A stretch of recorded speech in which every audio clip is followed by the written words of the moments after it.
Bienvenidos a todos. Continuamos con nuestro estudio del libro Cuando morimos. Comenzamos capítulo 9, capítulo 7, Renacimiento y Karma.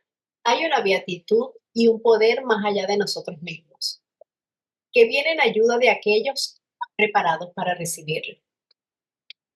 Nos dirigimos respetuosamente hacia aquella beatitud, aquellas grandes fuentes de las cuales emanan incesantemente la fortaleza y la inspiración hacia todos los que estamos resueltos a abandonar el yo personal para desarrollarnos, aprender y compartir fraternalmente y sin recetas. Radha Govind. Capítulo 7. Renacimiento y Karma. Cuando empezamos nuestro estudio de los estados post-mortem, tal vez nunca habíamos pensado en la idea de la reencarnación o del karma, excepto quizá de una manera muy superficial y con muchas reservas. Ahora, después de habernos familiarizado con otras ideas que hubieran parecido improbables, pero que pueden ser ahora factibles, las ideas del renacimiento o la reencarnación y de la ley universal que gobierna los procesos de la vida sean posiblemente más aceptables. La reencarnación es el método de progreso que nos es asignado y quiere decir proyectar en los planos inferiores una parte de nosotros mismos con el objeto de realizar ciertas experiencias, adquirir cualidades que resulten de las mismas y asimilarlas para luego apropiarnos del fruto del esfuerzo. Y karma significa acción. Metafísicamente es una ley de la naturaleza que se encarga de ajustar cada efecto a la causa correspondiente. Por lo tanto, es la ley de justicia universal. Y ambas, es decir, karma y reencarnación, están ligadas íntimamente. Estamos ahora cerrando el círculo. El periodo en el Devachan está terminando. Los procesos del renacimiento están empezando, con los egos a punto de dejar el Devachan. Según lo que se ha escrito en las cartas de los maestros sobre el retorno del ego a la vida terrenal, debería tenerse particularmente en cuenta su inconsciencia anterior al renacimiento. Hemos hablado de todas las fases del proceso que hay después de la muerte y hemos visto que ninguna de ellas dura para siempre. No se pasa una eternidad en ninguna de ellas. En cuanto al tiempo que pasamos en cada uno de los estados, se nos dice que el periodo entre la muerte y el renacimiento, este periodo se llama, aquí lo dice entre paréntesis, bardo, puede durar desde un año, desde unos años hasta un kalpa. Se divide en 3 subperiodos. Primero, cuando el ego liberado de su vestidura mortal entra en Kamaloka, la morada de los elementales. Segundo, cuando entra en su periodo de gestación. Y tercero, cuando vuelve a renacer en el Rupa Loka del Devachan. El subperiodo 1 puede durar desde unos minutos hasta un cierto número de años. La frase unos años es algo asombroso y totalmente indescriptible, sin una explicación más completa. El subperiodo 2 es muy largo, más largo de lo que a veces podáis imaginar, pero proporcional a la fuerza espiritual del ego. El subperiodo 3 dura proporcionalmente al buen karma, después de lo cual la mónada vuelve a reencarnar de nuevo. Nos lo dicen los maestros en la carta 16. Se plantea otra pregunta, seguramente para conseguir información más específica.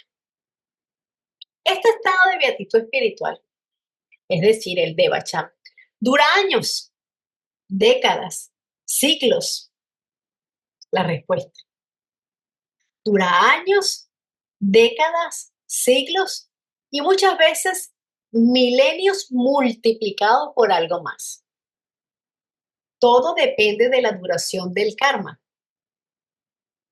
Llene de aceite la tacita de Edén y llene también de aceite un tanque de agua de la ciudad y enciéndalos a los dos. Mire cuál arde más tiempo.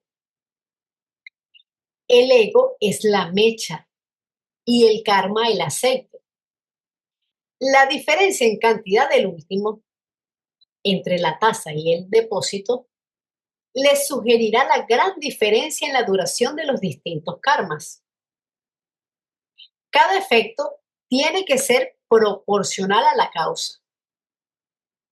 Y al igual que los términos de la existencia encarnada del hombre no tienen más que una pequeña porción respecto a sus periodos de existencia internatal en el ciclo manvantárico, igualmente los buenos pensamientos, palabras y actos de cualquiera de estas vidas en un globo, vidas es cuando estamos, se refiere a cuando estamos acá encarnados, son causas de efectos cuya elaboración requiere mucho más tiempo que la evolución de las causas que nos ocupan.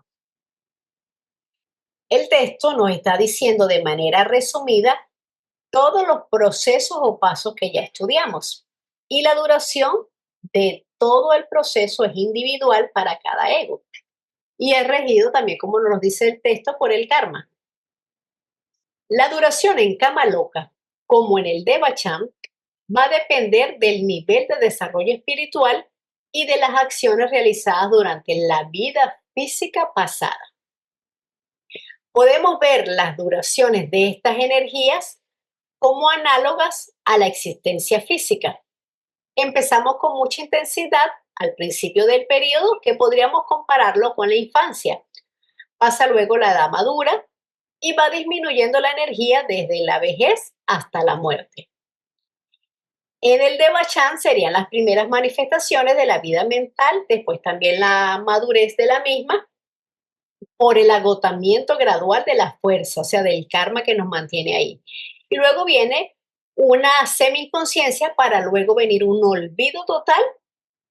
Y por último nos sobreviene la muerte, pero en este caso no sería la muerte, sino el renacimiento en otra personalidad y la reanudación de acciones que crean causas que tienen que agotarse en otro periodo devachánico y así hasta que nos liberemos de la rueda de encarnaciones. El texto también nos habla de un kalpa. Un kalpa es considerado un día de Brahma, o sea, la duración de un universo, o el periodo de manifestación o actividad cósmica.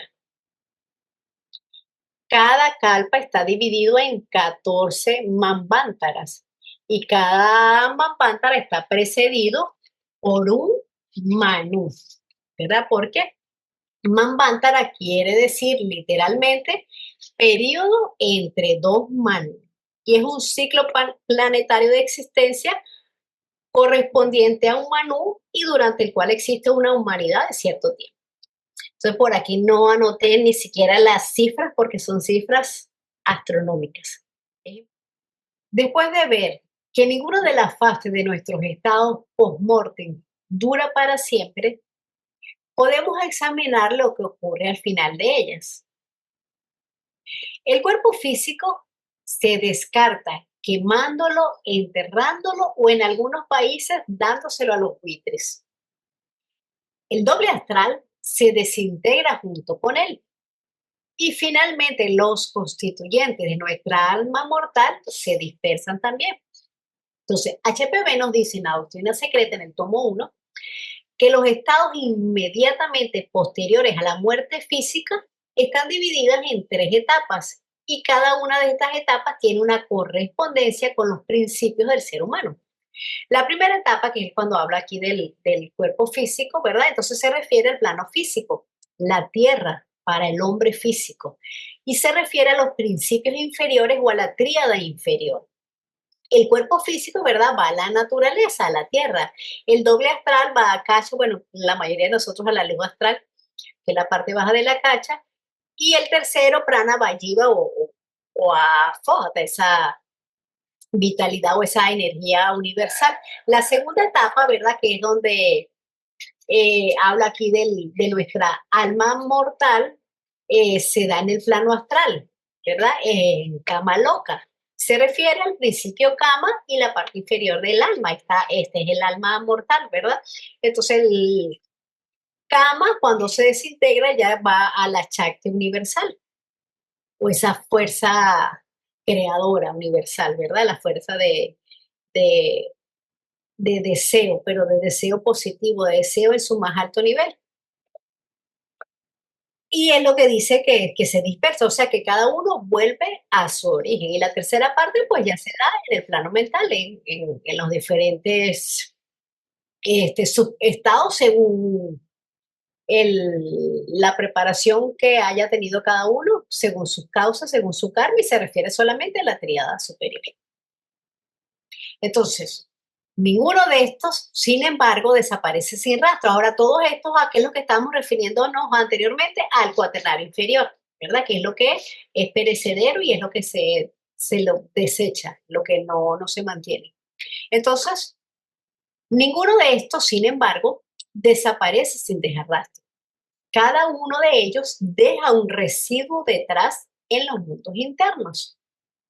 Son las tendencias y predisposiciones, los escandas, ¿verdad? Que son predisposiciones físicas, psíquicas y mentales que, por así decirlo, constituyen la experiencia acumulada de nuestra vida pasada.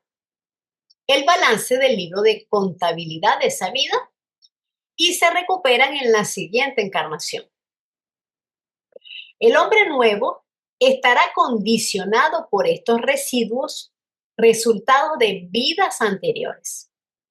Es a través de estos escandas que llegamos a una nueva vida con predisposiciones en todos los elementos de nuestra constitución personal, con nuestro carácter en una palabra. Todo esto de acuerdo con la actuación de la perfecta y justa ley del karma. El maestro lo explica así. Si le preguntáis a un sacerdote budista culto, ¿qué es el karma? Os dirá que el karma es lo que un cristiano llamaría providencia, solo en un cierto sentido.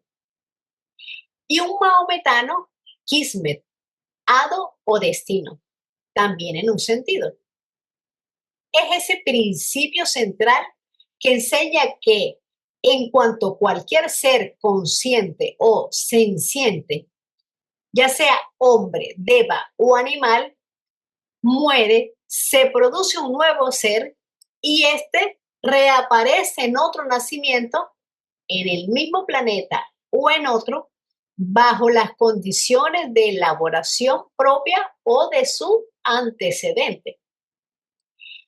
O en otras palabras, que el karma es el poder que guía y Trishna, en Pali, Tana o Tanja, la sed o deseo de vida sensible, la fuerza o energía inmediata resultante de la acción humana o animal, que a partir de los antiguos escandas produce el nuevo grupo que forma el nuevo ser y controla la naturaleza del nacimiento mismo.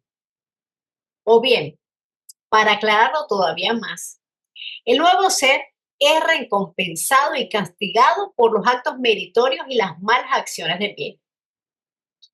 Y el karma representa un libro de entradas en el cual todos los actos del hombre, buenos, malos o indiferentes, quedan minuciosamente registrados en su debe o haber por él mismo, por así decirlo, o mejor dicho, por estas mismas acciones suyas. Allí donde la ficción poética cristiana creó y continúa viendo a un ángel guardián, registrador. La lógica budista dura y realista, percibiendo la necesidad de que cada causa debería tener su efecto. Muestra su verdadera presencia. Los contrarios al budismo han insistido mucho en la supuesta injusticia de que el causante podía escapar y una víctima inocente iba a sufrir, porque el causante y la víctima son dos seres diferentes. El hecho es que mientras que en un sentido pueden ser considerados así, sin embargo, en otros son idénticos. El viejo ser es el único progenitor, padre y madre a la vez, del nuevo ser. Es el anterior quien es el creador y fabricante del último. En realidad, y mucho más a decir verdad, que ningún padre carnal. Y una vez que hayáis dominado bien el significado de los skandhas, veréis lo que quiero decir. Entonces, basado en los skandhas, se construye la nueva personalidad, siguiendo la ley de lo que se asemeja, atrae, comenzando así una nueva etapa o personalidad en el ciclo de necesidad. Y aquí también está bien interesante lo que dice aquí el texto de los actos indiferentes, porque a veces simplemente nos limitamos a decir si un acto es bueno o malo, pero también la indiferencia, el no hacer nada, está creando un karma, porque pudimos hacer algo y dejamos de hacerlo. Que esto también es súper importante, no permanecer indiferentes. Entonces, el maestro describe los skandhas, que son los mecanismos básicos a todos los niveles, incluyendo el físico, por los cuales las características individuales se transmiten de la personalidad vieja a la nueva. Son los atributos que forman y constituyen la individualidad física y mental que llamamos hombre o cualquier ser. Este grupo consiste en las enseñanzas exotéricas, es decir, para todos, de 5 skandhas, es decir, rupa, las propiedades o atributos materiales, vedana, las sensaciones, sangna, las ideas abstractas, sankara, las tendencias tanto físicas como mentales, y vijnana, los poderes mentales, una ampliación del cuarto, significando las predisposiciones mentales, físicas y morales. Nosotros les añadimos 2 más, conectados y productores de Sakayaditi, que es la herejía o ilusión de la individualidad, y de Atabada, la doctrina del yo, conduciendo los dos, en el caso del quinto principio, el alma al maya de la herejía y creencia en la eficacia de ritos y ceremonias inútiles, en plegarias e intersecciones. Entonces, de los skandhas ya hemos hablado antes, pero como dicen los maestros, son tanto objetivos como subjetivos. Y mientras estamos en el Devacham, se quedan almacenados de manera latente en el huevo áurico. El huevo áurico es lo que nos distingue como individualidad, como ego individual. Cuando hablamos de skandhas, hablamos también de elementales, porque skam quiere decir levantarse. Entonces, es el movimiento de levantarse que van haciendo esos elementales para volver a corporizarse en los diferentes planos. Y en cuanto a las plegarias e intercesiones, una comprensión más o menos adecuada del karma se opone completamente, por un lado, a que ninguna persona puede aligerar el karma de otra ni hacerse responsable de las acciones de otros. Tampoco puede escaparse de los efectos de las causas que sembró. Y ahora volvemos a la cuestión de la identidad entre el ego, en mayúscula, o sea, el ego superior, viejo, y el nuevo. Puedo recordaros una vez más que incluso Vuestra ciencia ha aceptado el hecho muy antiguo, enseñado claramente por nuestro Señor, es decir, que un hombre de una edad determinada, aunque de la misma capacidad sensitiva, sin embargo, no es físicamente el mismo que era unos años atrás, digamos 7 años, y estamos dispuestos a mantenerlo y a demostrarlo. Hablando en términos budistas, sus escandas han cambiado. Al mismo tiempo, están continua e incesantemente actuando en la preparación del molde abstracto, la particularidad del futuro del nuevo ser. Bueno, pues, entonces, si es justo que un hombre de 40 años sufra o disfrute de las acciones del hombre de 20, es igualmente justo que el ser de un nuevo nacimiento, dado que él es su propio resultado y creación, sienta las consecuencias de ese yo o personalidad engendradora. Recordemos que estamos siempre en movimiento, en procesos de cambio. Unos nos resultan imperceptibles, pero siempre todo está cambiando. Hablando físicamente, como nos dice la carta, podemos poner como ejemplo la renovación de las células estomacales, que suceden entre 3 y 5 días. Una vez al mes se renueva nuestra piel. Cada 10 años cambiamos completamente el esqueleto. Se conoce como remodelación ósea.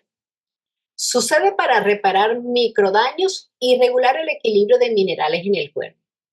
Y así como cambia nuestro físico, también pueden cambiar nuestros escandas. Lo importante es identificarlos para trabajar en ellos.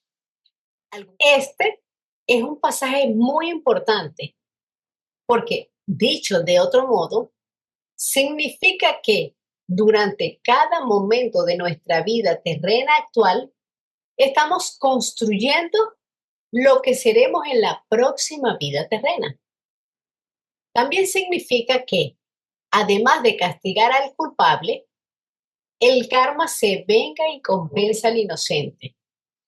Se nos dice más adelante, el motivo lo es todo, y el hombre es castigado en caso de responsabilidad directa, nunca de otro modo.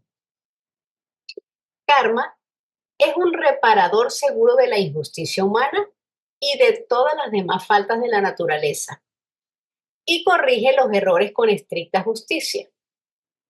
Es una ley retributiva que recompensa y castiga, por decirlo de alguna manera, aunque sabemos que no es una recompensa ni tampoco es un castigo, sino una devolución de la armonía, con igual parcialidad. Y muy importante, nos dice HPV en la clave de la teosofía, que no se logra aplacar ni modificar por medio de oraciones ni de invocaciones. En respuesta a una objeción de que es solamente el cuerpo el que cambia, debido a la transformación molecular, que no tiene nada que ver con la evolución mental, el maestro replicó con una pregunta. Pero tal vez a nuestro comentario fisiológico, los objetores pueden replicar que es solamente el cuerpo el que cambia, que solamente hay una transformación molecular, que no tiene nada que ver con la evolución mental, y que los escandas representan no solo un material, sino también una serie de cualidades mentales y morales. Pero existe una sensación, una idea abstracta, una tendencia de la mente o un poder mental que pudiéramos llamar un fenómeno absolutamente no molecular. Puede incluso una sensación o el más abstracto de los pensamientos, que es algo proceder de la nada o ser nada. Recordemos que los escandas son tanto objetivos como subjetivos. Cada vibración que producimos es un escanda y queda impreso en la luz astral cósmica. que es la región más baja de la Caixa Universal, que es el archivo de la memoria del mundo, el alma del universo, el ánima mundi. Y es donde se imprime todo lo que pasa en los ámbitos físicos, psíquicos y mentales. Se supone que a medida que tengamos más edad, maduramos y tenemos mayor discernimiento y por ende mejoramos, actuamos de una manera más armoniosa con nuestros semejantes y con la naturaleza. Aunque por supuesto no siempre es así, ni tampoco es una regla. En las cartas, los maestros hablan de casos especiales de causa y efecto. Uno de ellos cubre el caso de un generoso benefactor público de la siguiente manera. La recompensa que la naturaleza les proporciona a los hombres que son benevolentes de una manera amplia y sistemática y que no han enfocado sus afectos a un individuo o especialidad es que, en el caso de ser puros, pasan más rápidamente por ello a través del Kama Loka y del Rupa Loka, entrando en la más alta esfera del Tribhuvana, porque allí es donde la formulación de las ideas abstractas y la consideración de los principios generales llenan el pensamiento de sus ocupantes. La personalidad es sinónimo de limitación. Y cuanto más contraídas sean las ideas de una persona, más próxima querrá estar a las esferas inferiores del ser en minúscula. Más tiempo pasará en el plano de las relaciones sociales egoístas. La personalidad comprende todas las cualidades, características y todos los recuerdos de una sola vida física. Es la simple proyección ilusoria de la individualidad. Cuando estamos en el estado mental de la personalidad, estamos en envidias, hostilidad, egoísmos e impulsa, como dicen los maestros, a las esferas inferiores. Tribhuvana o Trailoquia se refiere a las tres esferas de espiritualidad ascendentes en vibración después de la muerte del cuerpo físico. Estos tres tribuanas son el primero, Kama Loka, que es la esfera de las formas astrales. Ya hemos hablado de esta esfera. La segunda es la Rupa Loka, conocido por nosotros como Devachan. Y la tercera es Arupa Loka, es la región más elevada después de la muerte, donde no hay ningún sentimiento ni sensación relacionado con nuestro universo de 3 dimensiones. Recordemos que cada esfera tiene diferentes subniveles. Lo que cambian es más o menos subjetivo y lo que conlleva diferenciar las experiencias y las potencialidades formativas. Entonces, lo que nos está diciendo el maestro es que una personalidad espiritual pasará rápido a través de las esferas inferiores, quizás dormitarán rodeados de sueños dichosos o dormirán en un sueño profundo hasta despertar en el Arupa Loka o el nivel más alto del plano o de la esfera mental. Otro caso especial se refiere al corresponsal del maestro, que era un hombre aceptado en la sociedad y al que le preocupaba el estatus social. El maestro era muy consciente de ello. En este caso, el estatus social de un ser, naturalmente, es un resultado del karma. La ley dice que algo similar atrae a lo similar. El ser que renace es atraído a la corriente gestante a la cual le hacen asimilarse las atracciones preponderantes procedentes de su último nacimiento. Así, el que murió como labrador puede renacer como rey y el soberano muerto puede volver a ver la luz en el carro de un collie. Esta ley de atracción se afirma en 1000 accidentes de nacimiento. Nunca mejor término fue encontrado. Cuando os dais cuenta, al menos que los escándalos son los elementos de la existencia limitada, entonces os habréis dado cuenta también de una de las condiciones del Devachan que tiene ahora un aspecto tan profundamente insatisfactorio para vosotros, ni tampoco son vuestras deducciones respecto al bienestar y disfrute de las clases superiores debido a un karma mejor, correctas del todo en su aplicación general. Tienen un cariz eudemonístico, moralizador. En ellas que es difícilmente reconciliable con la ley kármica, porque ese bienestar y disfrute son muchas veces la causa de un karma nuevo y sobrecargado, que la producción de efectos del último.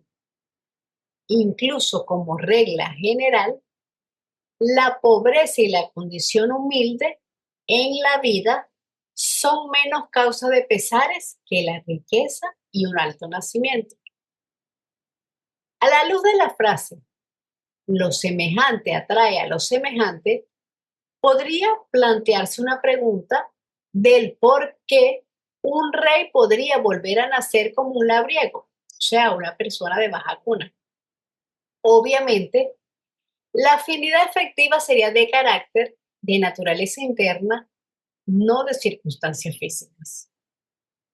El factor kármico determinante en este caso serían los pensamientos y los sentimientos. Un hombre rico, nacido en su ambiente, no le prestaría a este más atención de la que le presta un pobre al suyo. Un hombre pobre podría tener una naturaleza muy rica, mientras que un hombre rico podría tenerla muy pobre o mezquina, como el canciller Bacon del que se ha hablado antes. El karma es la impregnación de frecuencias a través de nuestros actos, de nuestras emociones y nuestros pensamientos. Cada uno de ellos genera una consecuencia energética que se emitió de las experiencias vividas en una y o muchas vidas. Equivocadamente, damos por cierto que las personas ricas son felices y los pobres no, aunque todos deberíamos tener las necesidades básicas cubiertas. No se trata de acumular bienes materiales, que de esos no necesitamos mucho, pero sí lo que le dé dignidad a nuestra vida. El maestro en su carta 25, el maestro KH, dice, la condición social de un ser es naturalmente el resultado de su karma, siguiendo la ley que los semejantes se atraen. Lo semejante que el individuo creó en la vida anterior es atraído en la siguiente oportunidad de una nueva vida, como dice el texto, según la naturaleza interna, pensamientos y sentimientos.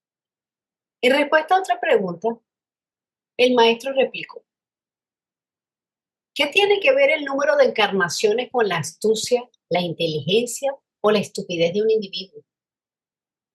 Un fuerte deseo por la vida física puede conducir a una entidad a través de un cierto número de encarnaciones y, sin embargo, todas ellas tal vez no desarrollen sus capacidades más elevadas. La ley de afinidad actúa a través del inherente impulso kármico del ego y gobierna su existencia futura. Comprendiendo la ley de la herencia de Darwin para el cuerpo, no es difícil percibir cómo el ego en busca de cuna pueda ser atraído en el momento del renacimiento a un cuerpo nacido en una familia que tenga las mismas propensiones que la entidad reencarnante. En las etapas iniciales de la evolución humana, el hombre encuentra apetecible el mundo físico, la fama, el sexo, la riqueza, el poder, etc. Ocupa una gran cantidad de encarnaciones para gozar esos frutos. Pero después de muchas encarnaciones que le van otorgando expansión de conciencia y de conocimiento, obtiene la habilidad para establecer juicios cada vez más correctos, para así distinguir entre aquello que colabora con su progreso y aquello que lo obstaculiza. Puede darse el caso que una encarnación resulte en fracaso cuando se desperdician oportunidades de crecimiento. Pero los fracasos son también educativos y algunos afirman que el alma en su vida post-mortem se da cuenta que desperdició esas oportunidades, por lo que se dice entonces que no hay gran progreso, sino cierto estancamiento, pero nunca retroceso. No podemos suponer, afirma HPB, que porque nuestra personalidad no recuerda vidas pasadas, nuestra alma las ha olvidado. Para transmitir su memoria a la personalidad, utiliza la conciencia en forma de disposición natural para algo, es decir, un talento innato. Todo este informe de la muerte y de los complicados estados entre vidas tiene que estudiarse con el trasfondo del enorme esquema universal del cual forma una parte integral.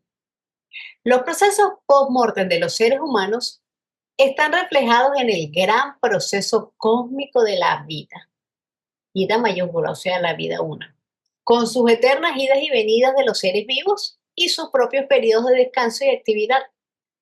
Nosotros, los humanos, desempeñamos un papel significativo o, según la doctrina, un papel central en el gran espectáculo ciclo del ser existente. Una explicación del papel central del hombre podría ser que el reino humano representa el equilibrio de las potencias de espíritu y materia. Los seres superiores del reino humano, es decir, los Dhyani Chohan, han salido victoriosos, dado que ellos han pasado a través y más allá del reino humano. Los seres en los escalones inferiores todavía tienen que experimentar esta etapa.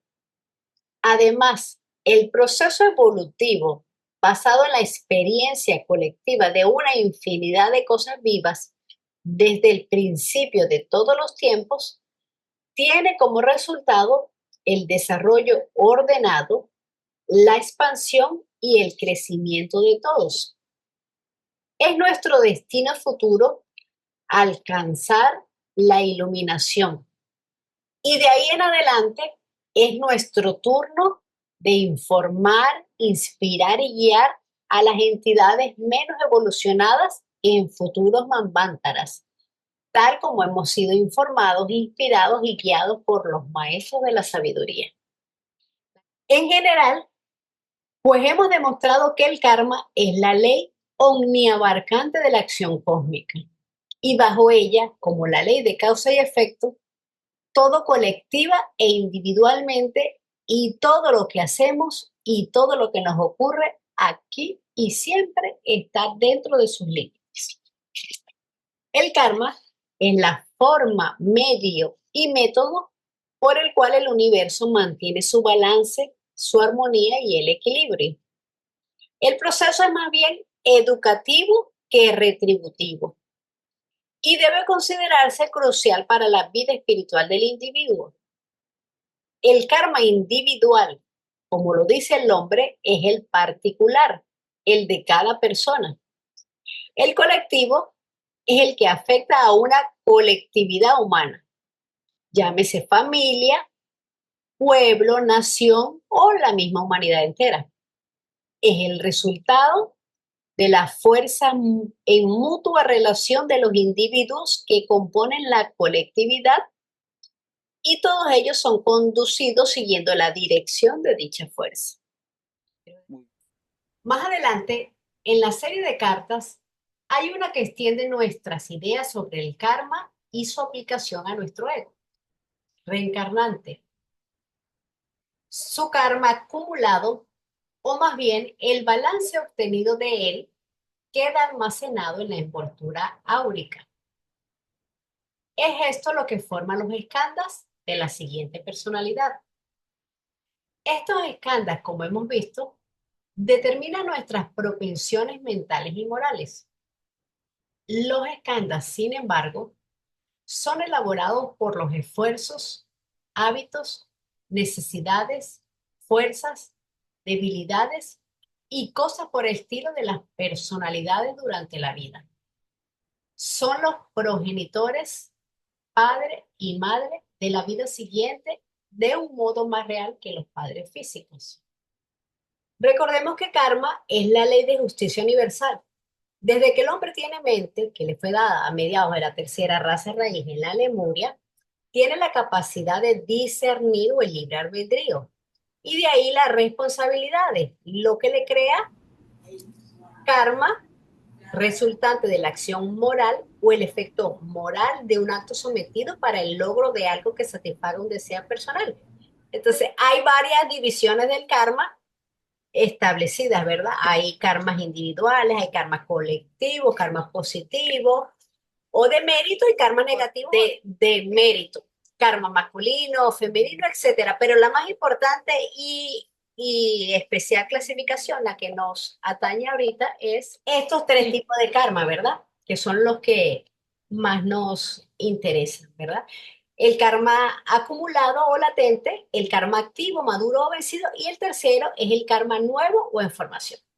El primer karma, que es el acumulado o latente, en sánscrito se llama Sanchita Karma, es el constituido por la multitud de causas que vamos acumulando en nuestras vidas y que no pueden tener inmediata realización. Es decir, es el karma que tenemos acumulado de todas las encarnaciones que hemos tenido cuando ya hemos obtenido la individualidad y no se paga en una sola vida, sino en varias vidas, porque es demasiado. El segundo tipo de karma es el activo, maduro o vencido, que en sánscrito se llama para, Parabhadra karma, ¿verdad? Este karma es aquel cuyos efectos se manifiestan ahora en esta encarnación o están pronto a manifestarse, como dije, en esta misma vida, y que por lo tanto es inevitable.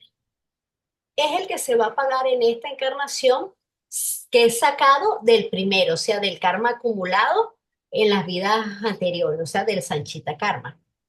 Este karma activo, maduro, vencido, es el destino, la familia, la religión, el país donde nacimos, etcétera.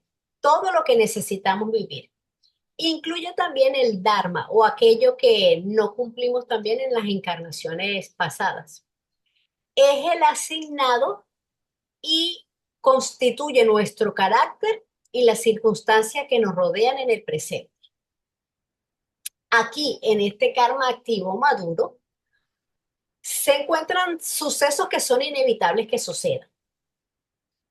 ¿Como cuáles? La familia donde nacimos, el país donde nacimos, en las características de nuestro cuerpo físico, si alguien tiene algún talento con las manos para tocar algún instrumento, si le falta algún miembro, etcétera, esos son los inevitables. Pero también en este karma activo hay un karma de carácter, que es el que se manifiesta como tendencia, que son también el resultado de las experiencias acumuladas y que son susceptibles de ser modificadas por el mismo poder del ego, que es quien lo creó en el pasado. Entonces, por lo tanto, este karma activo se divide en uno fijo y en otro variable. El otro variable puede ser que una tendencia que nosotros traigamos, tendencia, la que siempre comentamos, la tendencia de repente al alcoholismo.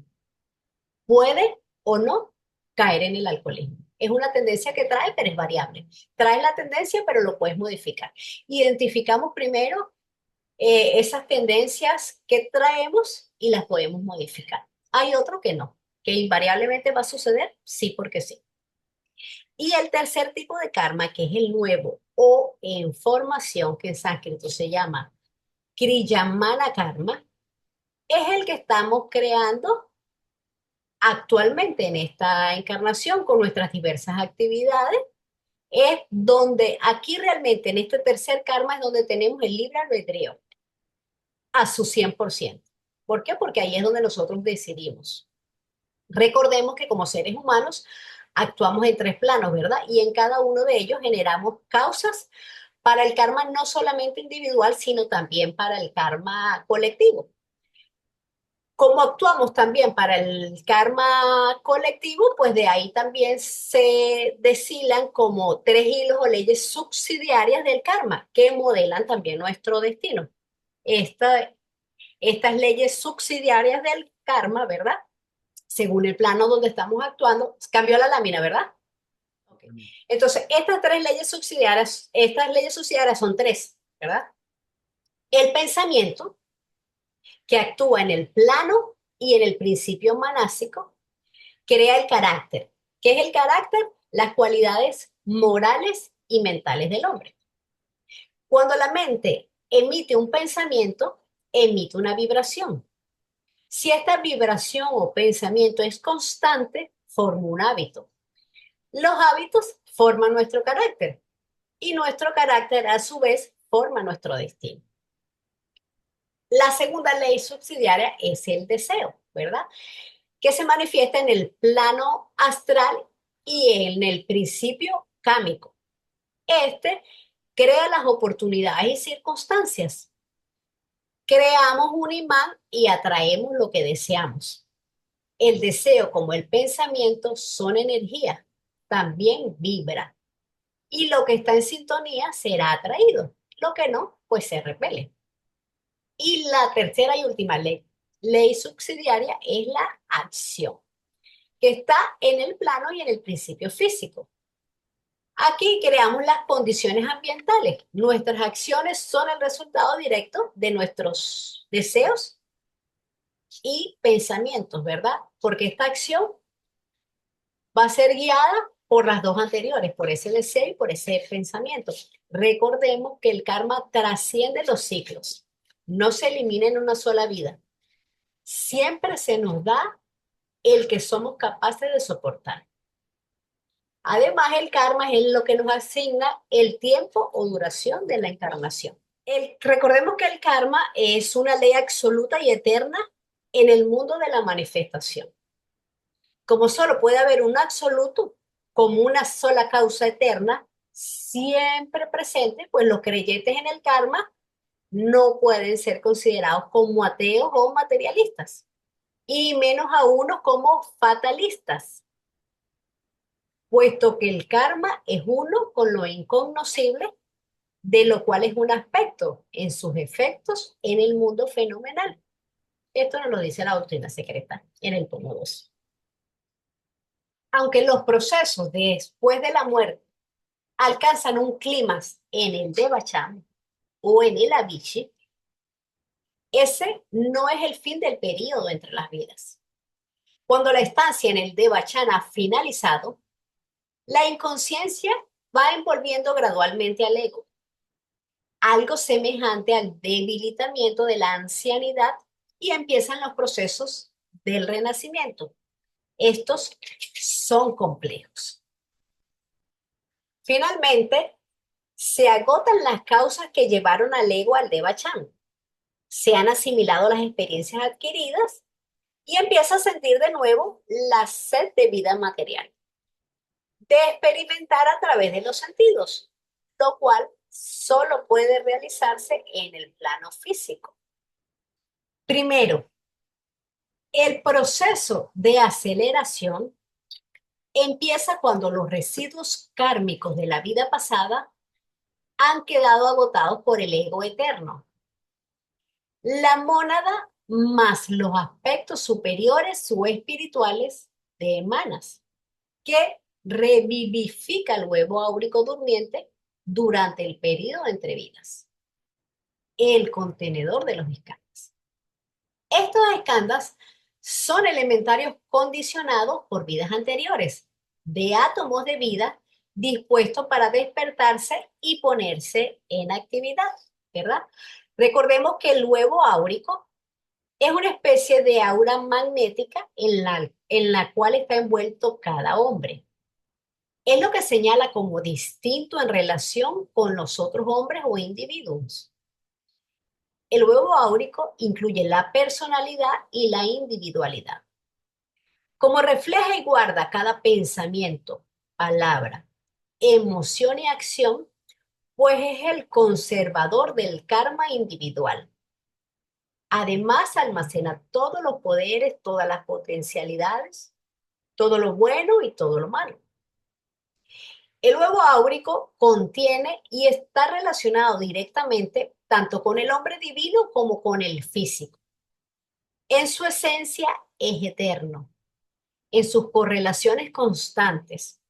Es una especie de máquina en perpetuo movimiento durante el proceso de reencarnación del ego en esta tierra. Forman un nuevo cuerpo astral y un nuevo Kamarupa, con sus características residuales para manifestarse en el carácter del nuevo feto. Aquí tenemos un pasaje descriptivo. Ahora, el Linga Charira permanece con el cuerpo físico y se va desvaneciendo junto a él. Recordemos que Linga Charira, el cuerpo astral, y el cuerpo físico Chula Charira,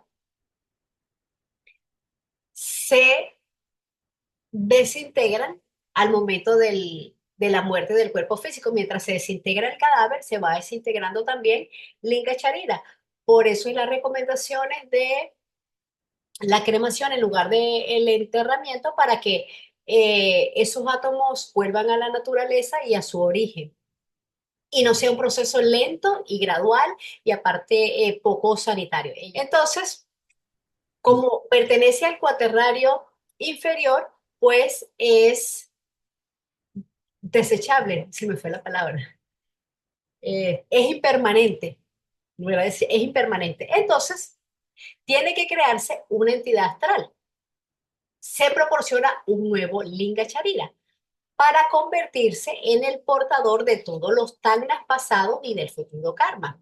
Recordemos que Tangna se traduce como sed o deseo de vida material, que solo se puede experimentar a través de los sentidos en el plano físico. En el budismo, a Tangna lo relacionan con los anhelos y las ansias que llevan al sufrimiento.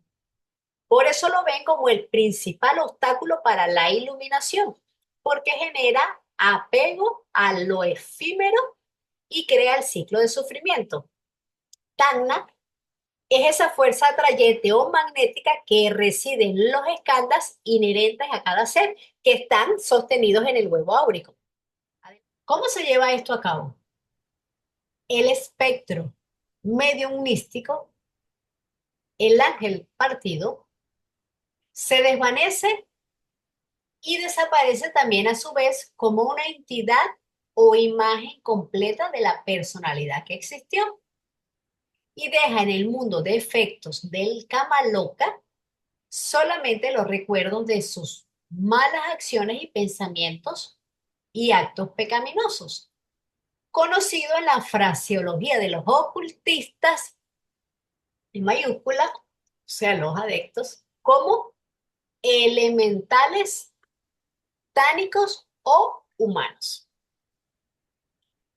Son estos elementarios los que al entrar en la composición de la forma astral del nuevo cuerpo, dentro del cual entrará el ego, de acuerdo con el decreto kármico, al abandonar el estado de bachánico, forman esa nueva entidad astral que nace dentro de la envoltura áurica y de la cual se dice a menudo karma con su ejército de escandas. Esperan en el umbral del Devachan. Porque en cuanto se acaba el estado de bachánico de recompensas, el ego queda indisolublemente unido a la nueva forma astral, o más bien, lo sigue. Ambos se ven kármicamente impelidos hacia la familia o mujer de la cual nacerá el niño animal elegido por el karma, para convertirse en el vehículo del ego que acaba de despertar del estado de Vajrayana. Entonces, la nueva forma astral, compuesta en parte por la pura esencia akáshica del huevo áurico y en parte por los elementos terrenales de los pecados punibles y de las malas acciones de la pasada personalidad, se ve atraído hacia la mujer. Una vez allí, la naturaleza modela el feto alrededor del astral a partir de los materiales que crecen de la semilla del varón en el terreno de la mujer.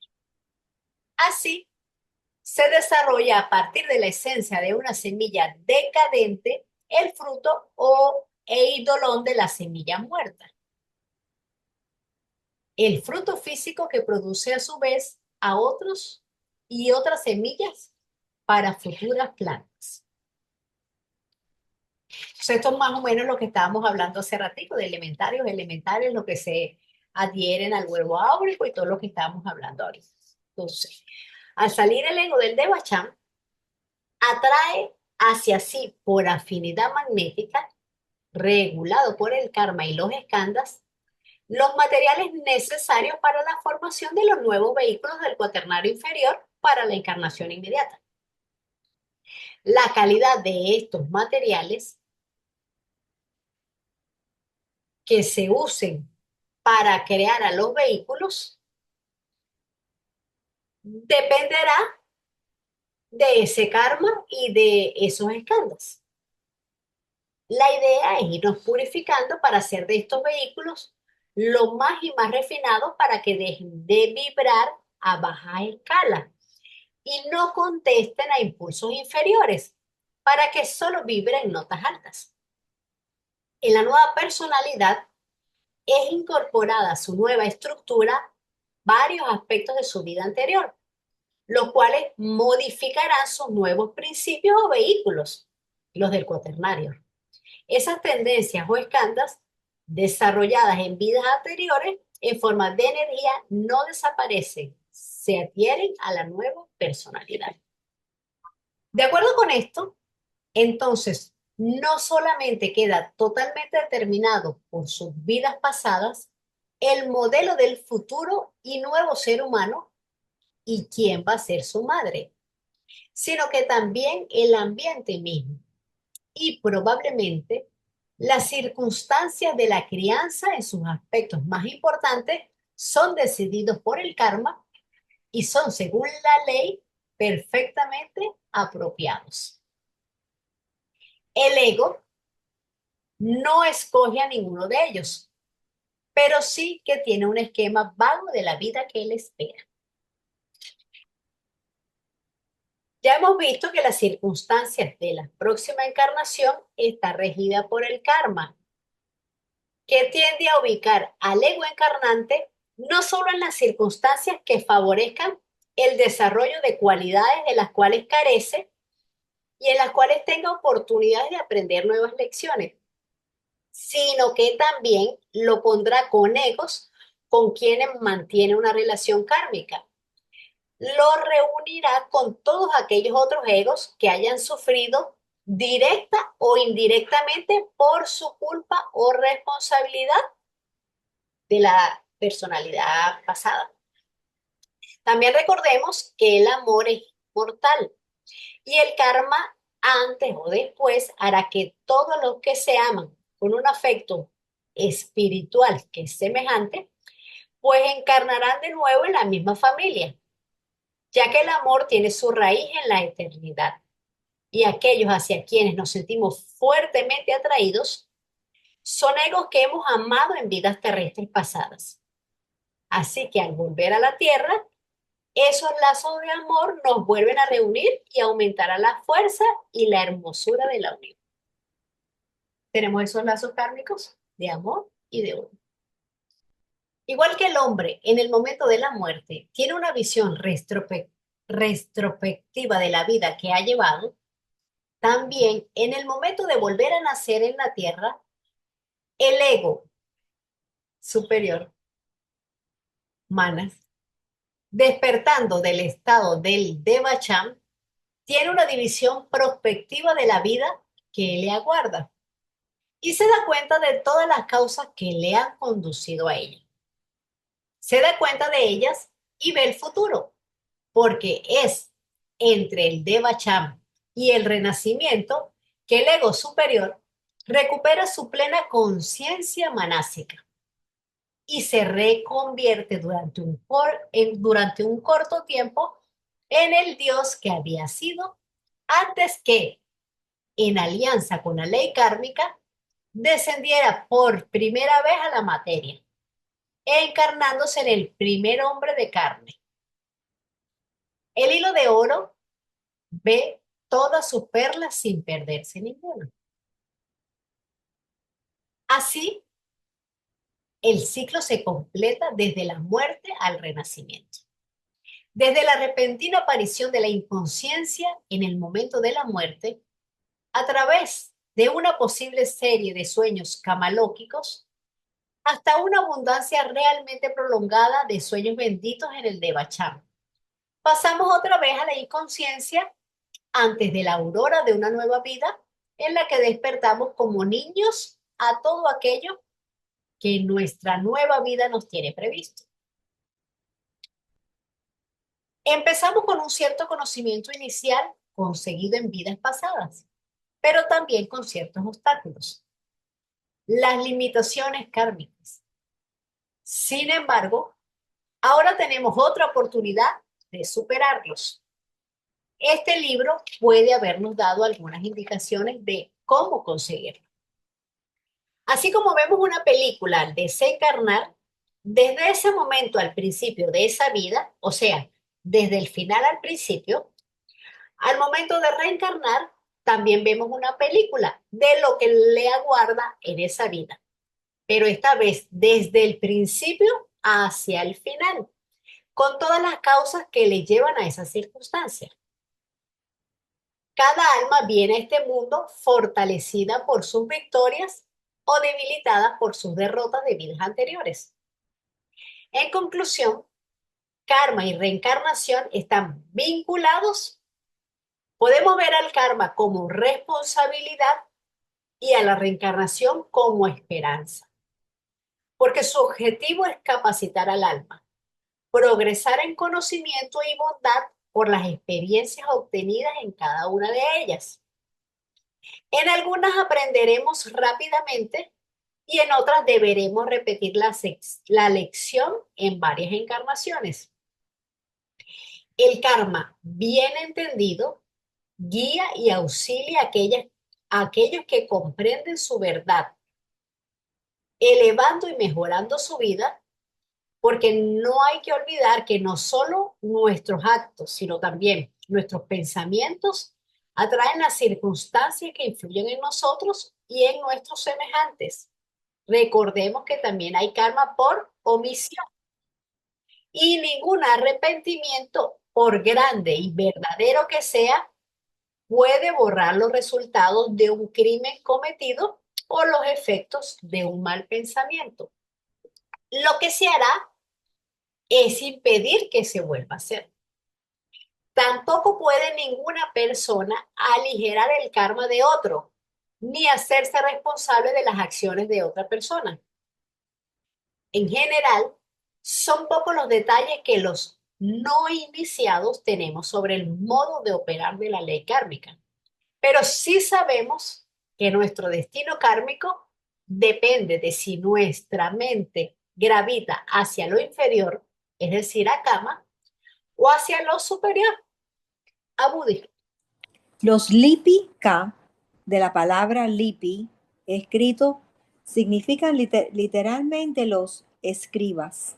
Místicamente, estos seres divinos se hallan relacionados con karma, la ley de retribución, pues son los registradores o cronistas que imprimen en las tablillas invisibles para nosotros de la luz astral el gran museo de pinturas de la eternidad, un registro fiel de cada acción y aún de cada pensamiento del hombre, de todo cuanto era, es o será en el universo fenomenal. Como se dice en Isis sin velo, este lienzo divino e invisible es el libro de la vida. Como los Lipika son los que desde la mente universal pasiva proyectan a la objetividad el plan ideal del universo sobre el cual los constructores reconstruyen el cosmos después de cada pralaya. Son ellos los que sostienen el paralelo con los 7 ángeles de la presencia, que los cristianos reconocen en los 7 espíritus planetarios o los espíritus de las estrellas, siendo así los amanuenses directos de la ideación eterna, o como la llama Platón, el pensamiento divino. La doctrina secreta. Volumen 1, páginas 91, 98, 99. Perdón. El deber del filántropo es trabajar con la marea y reforzar los impulsos hacia adelante. Carta de los Mahatmas. Muy bien, pues vamos a la invocación universal. Oh vida oculta que vibras en cada átomo, oh luz oculta que brilla en cada criatura, oh amor oculto que todo lo abarcas en la unidad, que todo aquel que se sienta uno contigo sepa que, por lo tanto, es también uno con todos los demás.